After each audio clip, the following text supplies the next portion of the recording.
El equipo de producción de 40 de Argentina en Democracia revisó todos los archivos relacionados con el juicio a Eduardo César Angelos. Y entre lo que fue la instrucción de la causa, con la primera denuncia, la investigación, rescataron más de 50 tapes. Lo hemos tenido que comprimir absolutamente todo. Y cuando revisábamos el material, nos impactó muchísimo un testimonio de Eduardo César Angelos que aseguraba su inocencia ante el tribunal que lo juzgaba. Queremos arrancar este último bloque del programa recordando esas palabras. Angelos, quebrado por el llanto, asegurando que era inocente. Por entonces aporté como único decorado 2 retratos que me acompañaron desde siempre en mis ámbitos de trabajo, los de Amadeo Sabatini y Arturo Illia. Por eso, cuando escucho hablar de enriquecimiento y además ilícito, me enerva la conciencia de una conducta decente y clara, y debo confesar que en alguna bebida me avergüenza tener que exponer aquí, para probar mi inocencia, cuestiones de mi intimidad, sumamente afectado por una cuestión, la honra del apellido Angelos, el mío, el de mis hijos, el de mis nietos. Vengo a probar mi inocencia, sin ninguna preocupación de índole política. Con lágrimas terminó su declaración ante el Tribunal de la Cámara Séptima del Crimen el doctor Eduardo César Angelos. En su alocución improvisada y valiéndose de apuntes, apeló a consideraciones políticas para contrarrestar la acusación y explicar el desarrollo que tuvo la firma Marín desde que sus suegros fallecieron y su esposa Marta Rosa quedó como única heredera.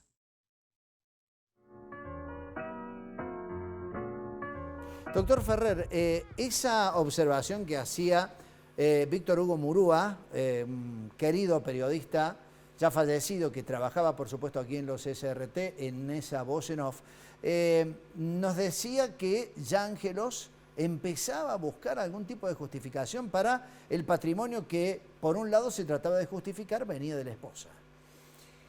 Bueno, sí, fue una línea defensiva que intentó esgrimir, pero que se contradecía con los registros documentales de la misma firma, los balances de épocas anteriores y posteriores a su asunción como gobernador, y donde su esposa no tenía ninguna intervención directa. Sí la tenían en cambio su socio del estudio jurídico y su colaborador eterno, que era una persona de Río Tercero que participaba o figuraba en la mayoría de las sociedades y emprendimientos que tenían que ver con los temas de inmuebles rurales. Ese es uno de los negocios donde esta suerte de sociedad de hecho, Angelos, sus hijos, algunos allegados, ¿cuántos eran en total? ¿12? 15 en total. El negocio agropecuario es uno de los que más empieza a prosperar.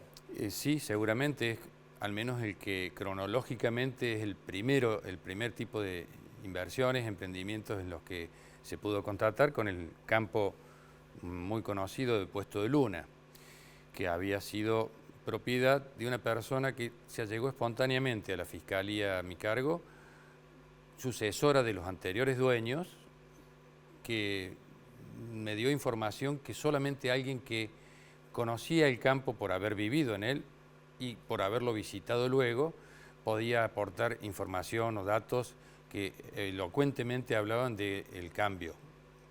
Y además de la prueba documental que llevaba a la conclusión, porque ese campo se compró, fue el primero que se compró de 1060 hectáreas, creo, en el año 1984, o sea, recién asumido como gobernador. Y con una serie de intervenciones que implicaban la colocación de nuevos alambrados, nuevos caminos internos y hasta un tendido de red eléctrica. Sí, las mejoras, en palabras de algún testigo, eran más valiosas que el campo como había sido pagado, ¿no? Y implicaban todo eso, no solamente alambrados, cercos, sino instalaciones para el manejo de ganado, que también había en el momento de la inspección, el tendido eléctrico que no tenía hasta que fue adquirido por Angelos y sus allegados, y también la modificación del tendido del camino, que originariamente pasaba casi al frente de la casa principal, y con la modificación, que fue inmediata prácticamente a la adquisición, se lo hizo pasar como a 700 metros, cosa de tener más privacidad en la casa. Claro. Vamos a ver, en función de todos estos condimentos, el alegato en el juicio del doctor Carlos Ferrer. Usted pidió, por supuesto, una resolución con condena. La pedimos con el doctor de la Vega, con quien yo colaboraba. En esto había que, no se olviden que del otro lado había 15 imputados y cada uno tenía 2 defensores. Claro. O sea, algunos eran comunes, pero muy pocos.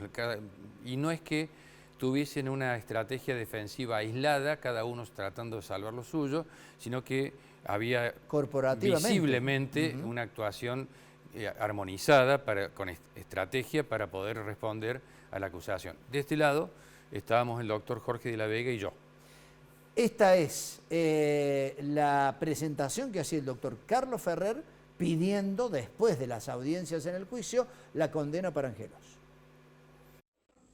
¿Qué se puede decir entonces en este caso epónimo, en el que la justicia, encarnada por ustedes ahora, señores jueces, en un fallo que seguramente quedará registrado en los anales de la historia, sea cual fuere el mismo, debe pronunciarse sobre la conducta atribuida a un hombre que hegemonizó el poder durante más de 11 años en la provincia y respecto del cual, como pudimos escuchar en los últimos testimonios, pretendió incidir directamente en el Poder Judicial en la búsqueda de afianzar algunos de los emprendimientos que conforman la imputación por la que hoy está siendo juzgado.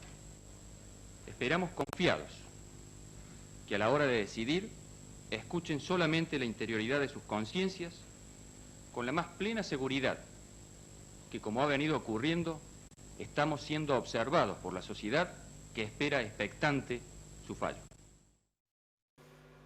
Y lo decía Ferrer, Gustavo, la sociedad estaba en vilo con toda esta situación, ¿no? Y una acusación realmente fuerte y con lo que mucha gente, buena parte de la ciudadanía, creía que era ni más ni menos que un hecho verdadero y probado, ¿no? Sí, y recién el doctor Carlos Ferrer nos comentaba que el apoyo estaba en la sociedad. No había un apoyo institucional, como bien decía él, sino que de miembros de la justicia. Exactamente, se percibía que la sociedad quería efectivamente que una vez, por lo menos una vez, se aplicara la justicia contra personas que habían tenido la suma de todo el poder. Pero que evidentemente, Gustavo, seguían teniendo poder, porque creo que el fallo terminó demostrándolo. Sí, la absolución fue por el beneficio de la duda. La absolución fue por el beneficio de la duda. Después, acordate, Julio, que después vuelve al Senado Angelos y lo recibe un poco menos como un héroe. Como si hubiera sido inocente a partir de la absolución. Vamos a ver el momento de la sentencia y después, con los invitados, algún par de consideraciones más respecto a lo que fue esta polémica conclusión de este juicio.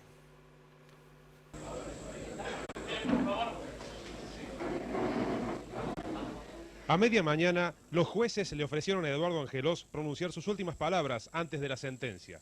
Se puso de pie y se limitó a decir que no iba, insistió en su inocencia. Bueno, queda cerrado el debate, el tribunal pasa a deliberar para dictar sentencia. Luego el tribunal se retiró a deliberar por espacio de unas 2 horas y media aproximadamente. Los instantes previos al fallo fueron de una gran tensión e impaciencia, sobre todo para el principal imputado. Eduardo Angelos no pudo disimular la ansiedad y el nerviosismo en su rostro cuando apenas faltaban minutos para el ingreso del tribunal portando su veredicto. Primero, absolver a Eduardo César Angelos, ya afiliado por el hecho atribuido en la acusación de hojas 5.204, 5.293, como supuesto autor del delito de enriquecimiento ilícito. Apenas escuchada la palabra absolver, los imputados y los abogados comenzaron a cruzar saludos. Las caras de alivio eran indisimulables. Los fiscales Jorge de la Vega y Carlos Ferrer escucharon con gesto adusto el fallo que, en esta instancia, ponía punto final a una larga y difícil investigación que demandó 3 años de trabajo. Entre preguntas en medio del tumulto y exaltadas respuestas, Angelós dijo sus primeras palabras con la tranquilidad de saberse libre de culpa y cargo. He atravesado todo este proceso con la frente alta. He sentado durante 4 meses y medio frente a los señores camaristas. Ni un solo rictus de angustia o de resentimiento. No tengo rencor para con nadie. Y Angelós salió de tribunales como esperaba, aplaudido por sus amigos y simpatizantes, absuelto. Lo cierto es que los otros imputados también respiraron hoy aliviados.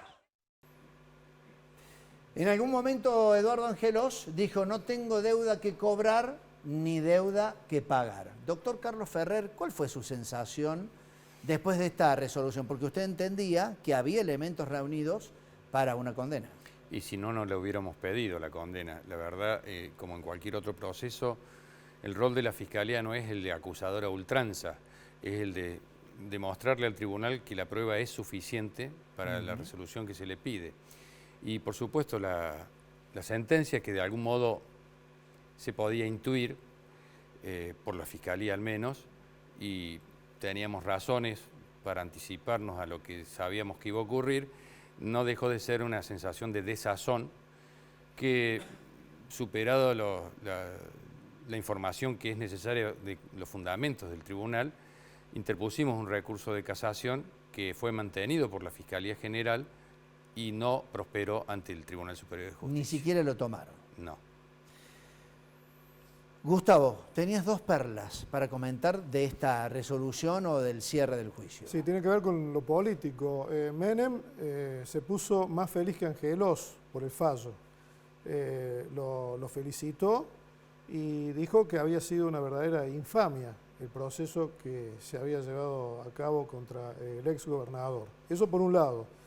Y por otra parte, por supuesto, sus correligionarios se comunicaron también con Angelós para felicitarlo, pero hubo un correligionario que no lo saludó. ¿Sabes cuál fue? ¿Cuál fue? Su sucesor, Ramón Mestre. Y adujo Mestre que no lo había podido saludar porque no tenía el celular de Angelós. Mira vos. Bueno, todo un dato. Doctor Ferrer, ¿le quedó una espina por todo esto? Me quedó un aprendizaje muy profundo, porque a raíz de este escenario que se conformó en una causa de esta naturaleza con tantas implicancias extrañas a lo judicial, que son políticas, mediáticas, sociales, uno toma conciencia de cuáles son las derivaciones a las que la justicia a veces se ve expuesta, porque, como yo dije al principio, este tribunal no nos daba garantías de imparcialidad y lo terminó demostrando en la resolución que dictó y en toda su actuación durante el debate, ¿no? No es una instancia para comentar cada una de las incidencias que se dieron durante el debate, pero me quedó ese aprendizaje, ¿no? Y de conocer, porque es claro que una personalidad de un político sometida a un proceso judicial público, su defensa no es solamente técnica o argumentativa desde lo jurídico, sino que es mediática y política.